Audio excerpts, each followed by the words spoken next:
There's no doubt that King Street in Newtown is a magnet for buskers. If ever there was a sounding board for the struggling thespian, this bustling strip would be the ideal setting. The Glebe recently stumbled across one busker who's entertaining the crowds in a very different way.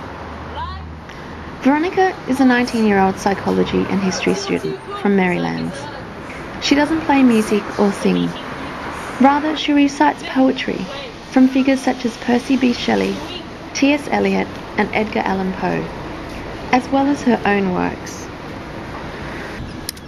I first started busking when I was about 16 or 17 and still in high school.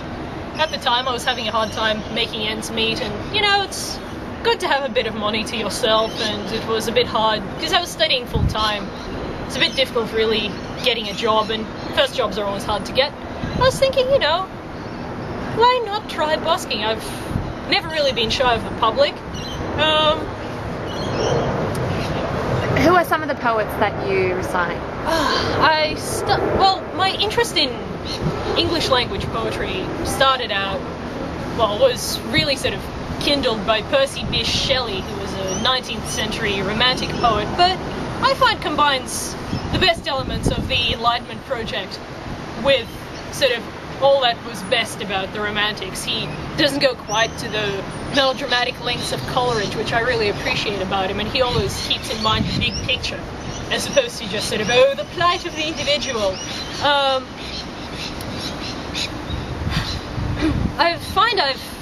My repertoire has changed quite a bit since I first started. There's poets I've discovered, there's poets I've decided don't really work as well being presented to the public, or aren't versatile enough, or don't really have enough substance to them. You know, some things that apply to you when you're a teenager don't really apply to you at age 20.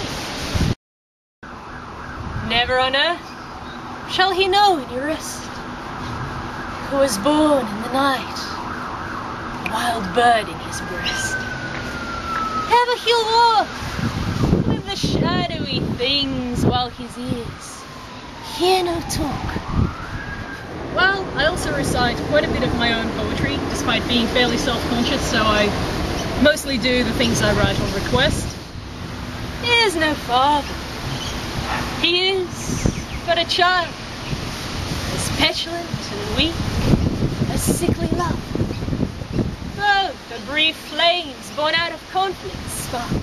Veronica often opens her set with Edgar Allan Poe's The Conqueror Worm, or T.S. Eliot's The Love Song of J. Alfred Prufrock, which is a personal favourite of hers.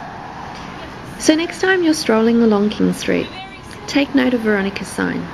It simply reads, "Broke Poet, Change Appreciated."